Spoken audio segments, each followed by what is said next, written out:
One of my students, Stephanie, spent months building not one, but two faceless YouTube channels. And unfortunately for her, both of them went nowhere. No views, not monetized, no impressions, and not making any money from it. But for her third channel, she did one thing different. She validated the niche before starting, and within 3 months of launching this channel, she was making over $6,000 a month. And if you think this only works for certain niches or these people get lucky, I'm going to prove you different in this video. Over the past 4 years, I have coached hundreds of people starting YouTube automation. And the single most biggest reason a channel fails is not necessarily the content quality, but mostly the real issue is that the creator starts in a market where he doesn't know the numbers and what it can do for him. The real issue of low views and impressions here is entering a market without knowing the data that supports growth and viability of that market. And this mistake can cost you 3, 6, or even more months of trial and error without getting proper results.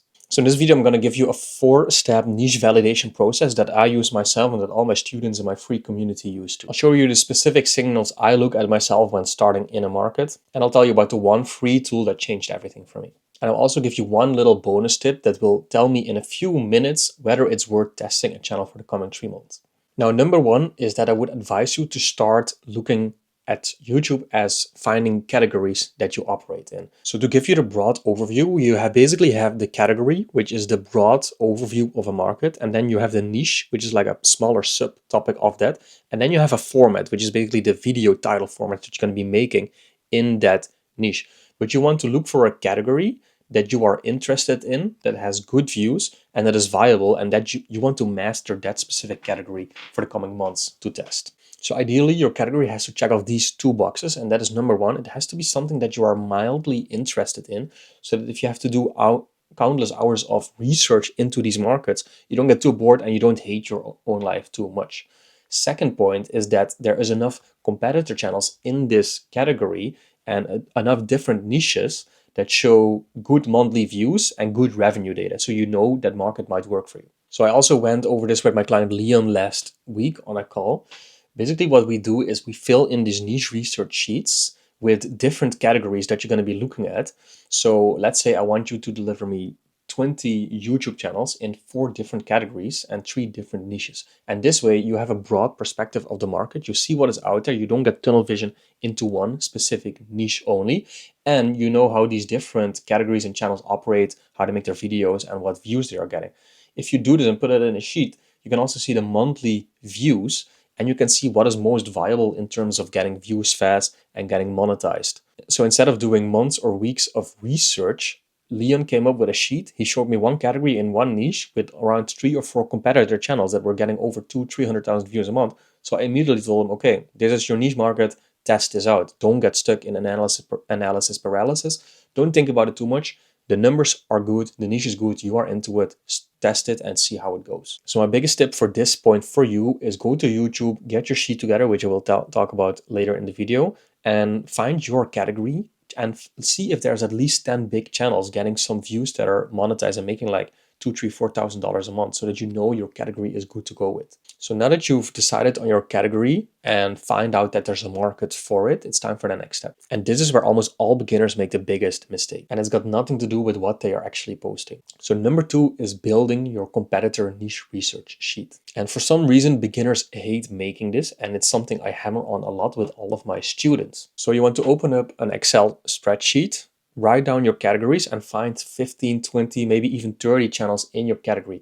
Then you want to write down the channel name, the URL, the branding, the title formats, how many views they're getting, the outliers, what their monthly views are, what their monthly revenue number are, how long their videos are, how often they post. You want to know everything about the channels that you are interested in. And after 10, 15, 20 of these channels in an Excel sheet, you are starting to see patterns. And based on these patterns, you can make informed decisions. And again, this is the mistake I see beginners make the most, like my client Alexand, who joined my program last month. We got on a call. I told him to make this sheet, but what I see most often from beginners is that they fill in the sheet with 3 or 4 channels, and they don't fill in the revenue and the traffic numbers, and like what category it is and what format it is. And if you don't properly do this, you put a URL and channel name in a sheet, but you don't know anything about the actual view count. But the moment you start putting in the data in that sheet and you start comparing it and seeing like it visually in front of you, you get a way better idea of what is working, what is not working, and what might be working for you. So if you're feeling a bit overwhelmed on how to fill in this sheet, I recommend you to join my free YouTube automation community with the link in the description.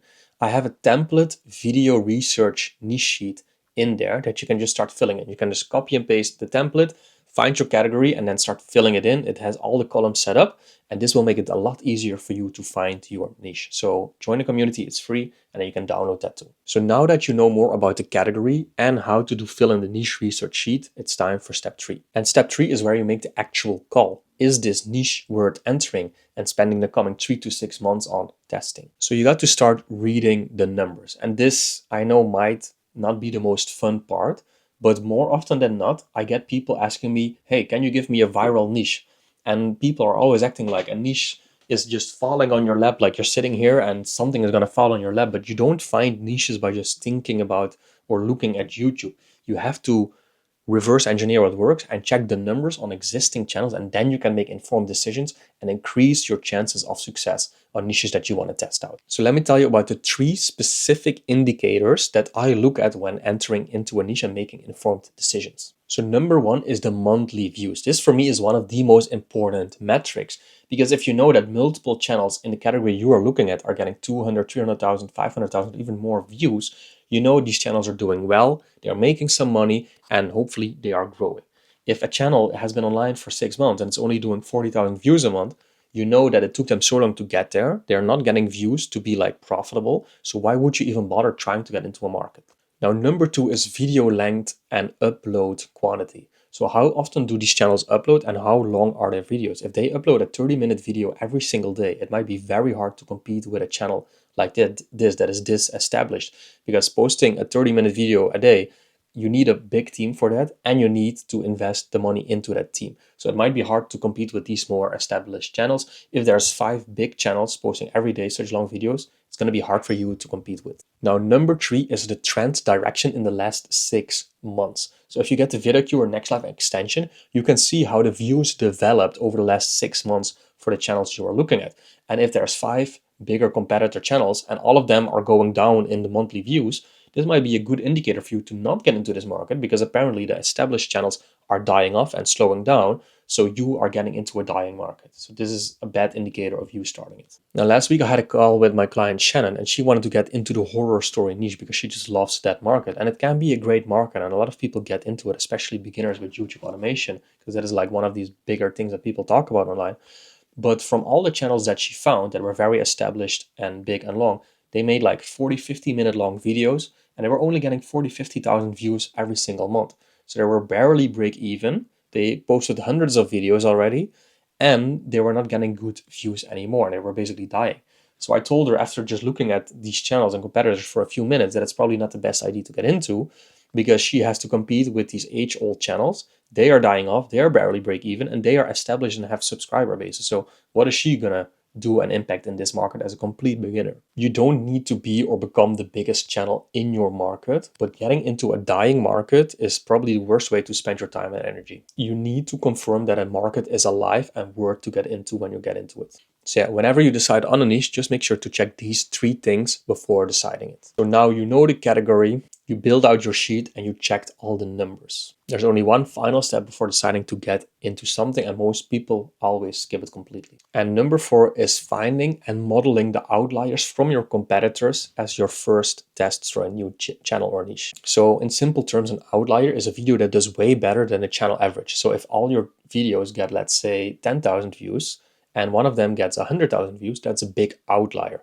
And one big niche research method is to find the outliers on channels and then making a new channel by modeling that outlier. So understanding the thumbnail, the topic of the video, the title, and how they make it and why people like it, and making that model into a new channel. So when you have finished your competitor sheet, you check the numbers, and you have the channels that are doing well in your market, you can start looking inside those channels, which videos are getting the most views, which videos that are relatively new, where outliers got the most views. And why did they get so much views? Is it something about the thumbnail, about the title? Is it maybe something with the intro that they did? You want to analyze the winning videos on the winning channels, and then decide based on that which the winning topics or formats are, so that you can model these formats into something you want to do yourself.